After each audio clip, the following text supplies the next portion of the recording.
आप सभी जानते हैं कि कानून के अनुरूप हर राजनीतिक दल का जन्म चुनाव आयोग में रजिस्ट्रेशन से ही होता है।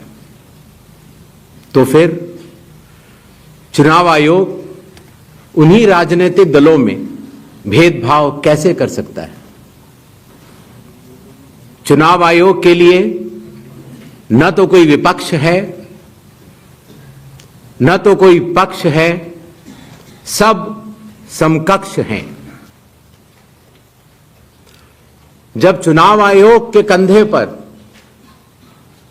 बंदूक रखकर भारत के मतदाताओं को निशाना बनाकर राजनीति की जा रही हो, तो आज चुनाव आयोग सबको स्पष्ट करना चाहता है कि चुनाव आयोग निडरता के साथ सभी गरीब, अमीर, बुजुर्ग, महिला, युवा सहित सभी वर्गों और सभी धर्मों के मतदाताओं के साथ बिना किसी भेदभाव के चट्टान की तरह खड़ा था, खड़ा है और खड़ा रहेगा। नमस्कार, आदाब। बहुजन संवाद में आपका स्वागत है।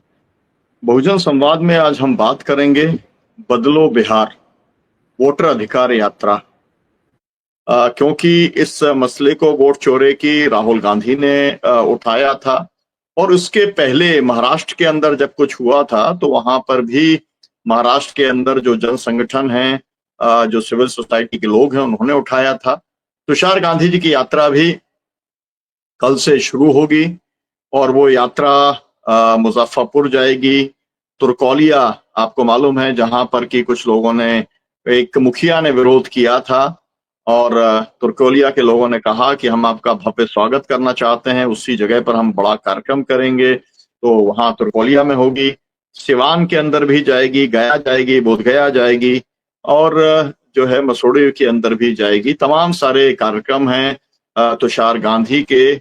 मैं भी उस यात्रा के अंदर आ रहा हूँ, हमारे साथी जो हैं गुड्डी वो भी, और तमाम विजय प्रताप जी और तमाम सारे साथी 25 संगठनों ने ये यात्रा पूरी प्लान की है। तो सिविल सोसाइटी भी एक्टिव है, पार्टियां भी एक्टिव हैं, महागठबंधन भी एक्टिव है, इंडिया गठबंधन भी एक्टिव है और चुनाव आयोग सबसे ज्यादा इसके अंदर एक्टिव। तो डॉक्टर सलीम खान साहब, आप क्या कहेंगे? आपने महाराष्ट्र के अंदर चुनाव की चोरी, वोटों की चोरी आपने देखी है, उसके खिलाफ में आपने सैकड़ों कार्यक्रम यूट्यूब से लेकर के सोशल मीडिया के ऊपर आपने किए भी हैं, कई प्रोटेस्ट के अंदर भी आप शामिल रहे हैं। तो आप क्या कहना चाहेंगे इन यात्राओं से जो उम्मीदें बांधी हैं जो है शैलेंद्र कुमार जी ने, और जो उसका विश्लेषण राकेश रंजन जी ने किया है, रखेरा जी जो कह के गए हैं, आपकी कितनी सहमति और असहमति उससे? जी शुक्रिया डॉक्टर साहब। असल में देखिए, इलेक्शन जो हारा और जीता जाता है उसके लिए एक लहर की जरूरत पड़ती है। बदलाव जो है वो एक सुनामी के बगैर नहीं आता। मतलब ये कि ठंडे ठंडे जो है वो बदलाव नहीं आता, मैं ये कहना चाहता हूँ। और जो बदलाव का जो बीज है, वो जो बदलाव को रोकने वाली शक्ति होती है वो खुद डालती है। यही जो है वो इतिहास है। तो मैं ऐसा समझता हूं, दो बातें। पहली बात तो ये है कि पाप का घड़ा जो है वो आहिस्ता आहिस्ता भरता है, लेकिन भर के जो है वो फूटता जरूर है। और ये लोग जो कुछ कर रहे हैं पिछले 11 साल से, इनके पाप का घड़ा जो है अब आके चौराहे पे फूट चुका है। ये तो एक बात है। दूसरी बात यह है कि इन्होंने जो इससे पहले चोरियां की वो खामोशी से चोरी करते थे। हर बार ये लोग एक नया जाल बिछाते थे और वो उस जाल में जो है वो चुनाव आयोग की मदद से, प्रशासन की मदद से, ईडी की मदद से एक षड्यंत्र करके ये लोग जो है वो कामयाबी हासिल कर लेते थे। बाद में हम लोग यहाँ बैठ के इस तरह के फोरम्स में या धरने पर या जुलूस में जो है वो उस पर आरोप लगाया करते थे कि भाई देखो इन्होंने ये कर दिया इसलिए ये हो गया, इन्होंने ये कर दिया इसलिए ये हो गया। और हम ये कहते थे कि आइंदा हम इनको ये नहीं करने देंगे, लेकिन अगली बार वो लोग वो करते ही नहीं थे, अगली बार वो लोग कुछ और ही कर देते थे और उसका पता हमको बाद में चलता था। तो होता ये था कि ये जो है वो जैसे चोर आगे आगे भागता है और पुलिस पीछे पीछे भागती है, उस तरह से ये आगे आगे भागते रहे और हम लोग इनके पीछे भागते रहे। इस बार इनसे एक गलती हो गई, इस बार ये थोड़े से ओवर कॉन्फिडेंस हो गए। इन्होंने कहा कि चलो यार खुला खेल फर्रुखाबादी, हम जो है वो SIR के जरिए से अपने विरोधियों के जो है वोट काट देंगे और अपनी मनमानी चला देंगे। ये जो काम इन्होंने इस बार किया और इसके लिए जो SIR का मामला किया, इसमें ये लोग पहले पकड़े गए, यानी जो काम हम बाद में करते थे वो अब ये उनको हम पहले पकड़ने में कामयाब हो गए, इसलिए कि इन्होंने खुद ही अपने पत्ते खोल दिए। और आप ये देखिए कि इसका जो असर हुआ है वो बिल्कुल, उसको आप सुप्रीम कोर्ट पे देख लीजिए। सुप्रीम कोर्ट ने पहले कहा कि साहब इलेक्शन कमीशन को तो ये हक ही है कि वो बनाए, इसमें कुछ भी गलत नहीं है। फिर ये कहा कि भाई किसी की नागरिकता जो है वो के लिए आधार कार्ड वगैरह काफी नहीं है। लेकिन जब ये लोग मैदान में उतरे, हमारा विपक्ष मैदान में उतरा, जब जुलूस निकाला गया, तो आप देखिए कि सुप्रीम कोर्ट पर उसका दबाव पड़ा और उस दबाव का असर ये हुआ कि जो फैसले आए उसकी तफसील हम लोग डिस्कस कर चुके हैं। दूसरी बात मैं ये कहना चाहता हूं कि इससे पहले जो बात दिखाई देती थी वो ये थी कि बीजेपी की जो कैंपेन है, मुहिम जो है वो दो पहियों पे चलती थी। एक, RSS के लोग सामाजिक स्तर पर काम करते थे और बीजेपी जो है वो राजनीतिक स्तर पर काम करती थी। और जो विपक्ष है उसका मामला ये होता था कि वो एक पहिए की गाड़ी होती थी जो राजनीतिक उस पर काम करती थी, और जो सामाजिक संगठन है, सिविल सोसाइटी है, वो इस बात के उसमें रहती थी कि भाई हमको किसी एक तरफ नहीं झुकना चाहिए, हमको बैलेंस कायम रखना चाहिए और हम जो है वो किसी के दुम छल्ला ना बने। लेकिन बीजेपी ने वो सिचुएशन पैदा कर दी कि वो सारे लोग जो ये समझते हैं कि लोगों के बुनियादी अधिकारों की हिफाजत होनी चाहिए, उनके लिए जरूरी है कि वो एकजुट होकर के इनको हटाएं और ये सोचना बंद कर दें कि लोग क्या सोचेंगे। तो जिस तरह से बीजेपी या संघ परिवार डबल एक्शन से जीतता था, उस तरह से आज जो है विपक्ष भी सामाजिक संगठनों के जरिए से और सिविल सोसाइटी के जरिए से, जो तुषार साहब की यात्रा है, और पॉलिटिकल पार्टी के जरिए से जो राहुल गांधी की यात्रा है, वो जो है वो चल रही है। आखिरी बात मैं ये कहना चाहता हूं कि इसका असर हो रहा है और उसका सबसे बड़ा सबूत ये है कि आज चुनाव आयोग ने जो है वो अपनी प्रेस कॉन्फ्रेंस की, यानी बीजेपी के अंदर खुद तो हिम्मत नहीं है कि आके जो है वो प्रेस कॉन्फ्रेंस में जवाब दे सके उन आरोपों का जो कि राहुल गांधी ने इन पर किए हैं। तो इन्होंने कुछ षड्यंत्र किया, उसमें कामयाब नहीं हुए, लेकिन अब चुनाव आयोग को आगे किया गया और आप देखिए कि उन्होंने कहा कि सबूत देना पड़ेगा, माफी मांगना पड़ेगा, वरना हम उसको इग्नोर कर देंगे वगैरह वगैरह। तो जहां पर बंबई की जबान में हम लोग बोलते हैं कि मिर्ची लगनी चाहिए थी, वहां पे मिर्ची लगी है। और ये जो बदलाव की यात्रा है, जैसा कि शैलेंद्र साहब बता रहे थे, इसका ताल्लुक सिर्फ अब बिहार से नहीं रहा है। अब ये पूरे देश के लोग जो है वो महसूस कर रहे हैं कि हमारा जो 1 वोट 1 नेशन, ये लोग बोलते थे ना 1 नेशन 1 इलेक्शन, इसके मुकाबले 1 वोट 1 नेशन का जो मामला आया है और हर एक जो है वो ये समझ रहा है कि चोर कौन है और उस चोर को जो है वो पकड़ के उसकी जगह दिखाना जरूरी है।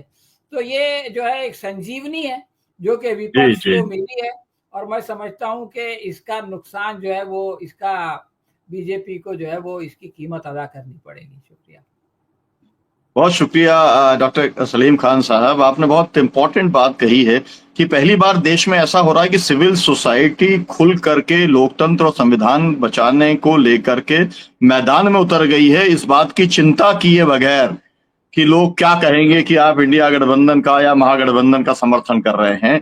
और इस विचार को लेकर के पूरे बिहार में तुषार गांधी जी 8 जिलों का दौरा करके आए और क्योंकि मैं साथ में था तो मैंने देखा कि कितना जबरदस्त उस यात्रा को समर्थन मिला, और उसी कारण से दूसरी बार ये अभी जा करके और जो मुजफ्फरपुर और सिवान और गया और बोध गया और मसूरी और तमाम सारी जगहों पर तुर्कोलिया में जो यात्रा हो रही है, वो उसी लोगों के डिमांड या उसी दबाव में हो रही है, क्योंकि लोग चाहते हैं कि तुषार जी आए।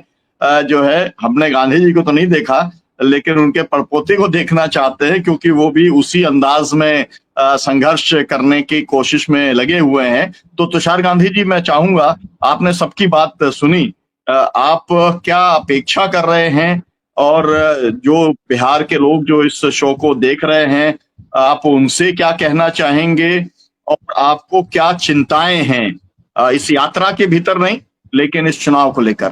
तुषार गांधी जी।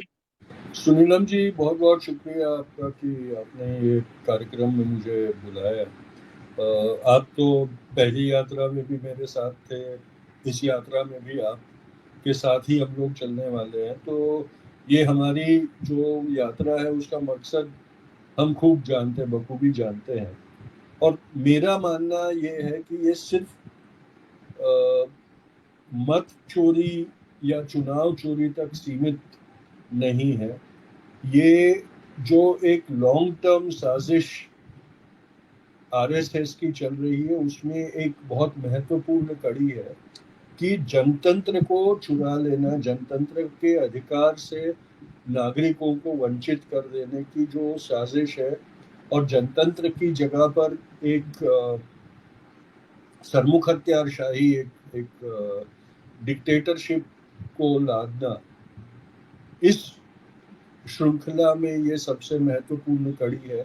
और सबसे खतरनाक कड़ी इसलिए है कि इस बार उन्होंने अपने से बाहर जाके इस काम की, जैसे डॉक्टर सलीम खान साहब ने कहा कि बम्बैया भाषा में मिर्ची लगी है, तो बम्बैयाई भाषा में मैं ये कहूँगा कि इस बार आरएसएस, देखिए, एक हुआ करता था पहले से, जब वाजपेयी के समय से ये प्रणाली थी कि जब कोई काम करना था जिसमें सरकार को अपना गिरेबान बचा के रखना होता, तो वो आरएसएस को सुपारी दे देती। इस बार सरकार और आरएसएस ने मिलकर चुनाव आयोग को सुपारी दी है कि तुम इस जनतंत्र को खारिज करने की जो हमारी साजिश है उसमें एक महत्वपूर्ण कदम तुम उठाओ।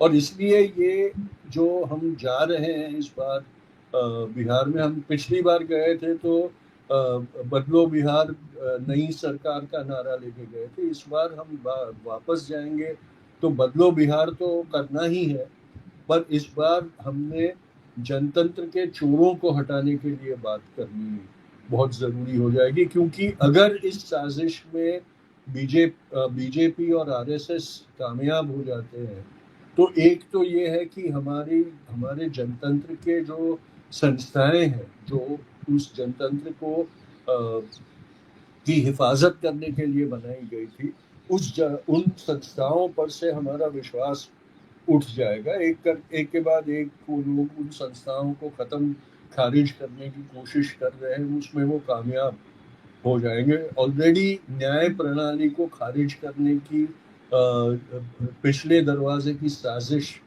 चल रही है। महाराष्ट्र में हम देख रहे हैं कि बम्बई हाईकोर्ट में अब सीधे आरएसएस परिवार के लोगों को जज नियुक्त किया जा रहा है। अब यही लोग आगे चल के सुप्रीम कोर्ट तक पहुंचने के लिए लायक हो जाएंगे। तो आखिर जो हमारा एक संस्था के ऊपर थोड़ा बहुत भरोसा रहा है कि उसके कुछ जो न्यायाधीश है वो जनतंत्र के पक्ष में और किसी भी दबाव में ना आते हुए फंक्शन करेंगे, वो भी चला जाएगा। तो फिर आखिर हमारे पास एक ही रास्ता रहता है कि जनतंत्र के सबसे महत्वपूर्ण घटक यानी उन नागरिकों को जागरूक करें और उनमें ये आवाज उठाएं। और इसलिए मुझे लगता है कि ये दोनों यात्राएं एक दूसरे की पूरक यात्रा है। अभी ये है कि भाई जो राहुल गांधी के नेतृत्व में यात्रा हो रही है उसका एक सीधा मकसद जनतंत्र को बचाना तो है ही मकसद, पर एक सीधा चुनाव, बिहार के चुनाव पर प्रभाव डालना भी है और ये उनका अधिकार भी है, कर्तव्य भी है कि वो करे। हमारी यात्रा का जो प्लानिंग किया गया था वो सिविल सोसाइटी के माध्यम से किया गया है और इसलिए हम चाहकर भी इस बार राहुल गांधी की यात्रा में शामिल नहीं हो पाएंगे। पर इसका मतलब ये नहीं है कि हम दो अलग अलग संदेश या दो अलग अलग मकसद से जा रहे हैं। दोनों का मकसद ये है कि हम जनतंत्र को बचाए और जनतंत्र को सुरक्षित बना के रखें, नागरिक अधिकारों की हिफाजत हम करें और उसी संदेश के साथ हम जनता में उतरने वाले हैं। अगर काम ये मुमकिन हुआ तो कहीं ना कहीं एक समन्वय करने की भी कोशिश करेंगे जहां हम एक साथ हो सके, लेकिन मुझे ये लगता है कि एक साथ जाने का एक विजुअल सिंबलाइजेशन होगा, लेकिन अलग अलग बिहार के अलग अलग जगहों पे जाकर वही संदेश देना, वो जो डिफेंस की स्ट्रेटेजी में फोर्स मल्टीप्लायर वाली बात होती है वो भी हम कर पाएंगे। और ये बहुत ज़रूरी है कि हम हमारी ताकत को ज़्यादा से ज़्यादा उसको बढ़ाएं, उसका असर करें और आवाज़ जितनी अलग अलग जगहों पर पहुंचा सके वहाँ तक हम पहुंचाने की कोशिश करें। और ये जो दूसरी यात्रा हमारी है उसमें मेरा मकसद ये रहने वाला है कि हम लोगों को, नागरिकों को ये बात से अवगत कराए कि बिहार का चुनाव अब सिर्फ बिहार का चुनाव नहीं रहा है, लेकिन जनतंत्र को की हत्या करने की साजिश को निष्फल करना ये हमारा मकसद हो जाता है और इसमें हमने जनता को जागरूक करना बहुत ज़रूरी हो जाएगा। तो ये मकसद से हम ये यात्रा करने वाले हैं जिसमें बाकी सारे मुद्दे भी हम उठाएंगे कि किस तरह ये सरकार ने कई हमारे जो हमारी जनता के, हमारे जनतंत्र के जो कई महत्वपूर्ण भाग हैं उनको किस तरह से कमज़ोर करना, उनको किस तरह, उनकी ताकत को किस तरह से तोड़ने की कोशिश की है। जैसे किसानों का मामला है तो किसानों के मामलों के, किसानों की शक्ति को कैसे वो लोग खारिज कर रहे हैं, युवाओं को बेकारी के ट्रैप में फंसाकर उनको कैसे उनके अधिकारों से वंचित किया जा रहा है, महिलाओं को सुरक्षा के बहाने किस तरह से प्रताड़ित करने की साजिश ये सरकार कर रही है। जो बिहार में लॉ एंड ऑर्डर का, आपने पिछली बार देखा था सुनीलम जी, लॉ एंड ऑर्डर के बारे में हर जगह से हमें शिकायतें मिली थी। उच्च शिक्षा के बारे में और प्राथमिक शिक्षा के जो अभाव की बातें थी वो हर जिले में, हर गांव में जहां हम गए वहां उसकी दयनीय परिस्थिति हमने देखी थी। तो ये बातें भी हमने करनी है और ये सारी चीज़ों का आखिरी में अगर हम मकसद देखें तो हमें पता चलेगा कि इस तरह से जनतंत्र को लाचार करके पंगु बनाने की जो ये साजिश जो आरएसएस ने 1947 से शुरू की है और आज तक वो चलाए आए हैं, क्योंकि उनको मंजूर नहीं है जनतंत्र, उनको एक तरीके से राजाशाही, गुलामशाही को वापस लाना है। और उसके ही चलते इस बार लाल किले से हमारी जो एक प्रथा, परंपरा रही है कि प्रधानमंत्री लाल किले से राष्ट्र को संबोधित करते हैं हमारे आज़ादी के दिवस पर, इस बार आज़ाद हिंदुस्तान की तारीख में पहली दफा आरएसएस का प्रचारक लाल किले से राष्ट्र को संबोधित कर रहा था। और इसके बारे में भी हमने बात करना बहुत ज़रूरी है कि किस तरह से हमारे जो आज़ाद भारत की परंपरा की गरिमा थी उसको भी ये लोग एक धब्बा लगाने की कोशिश कर रहे हैं। तो ये सारे मुद्दों पर हम आने वाले दिनों में इस यात्रा में बोलेंगे और लोगों को संबोधित करेंगे, क्योंकि अब महज स्थानीय मुद्दों पर ये चुनाव नहीं लड़ा जा सकता, ये राष्ट्रीय मुद्दों पे चुनाव लड़ना पड़े। भले ये बिहार का चुनाव हो, आम चुनाव ना हो, लेकिन बिहार का चुनाव राष्ट्र के मुद्दे के ऊपर ही हमने लड़ना होगा। बहुत बहुत शुक्रिया तुषार जी। आपने जो हमारे दर्शक हैं उनमें से जो जिस इलाके के अंदर आप जा रहे हैं वहां पर विस्तार से आपके विचारों को जानने के लिए उत्सुक रहेंगे।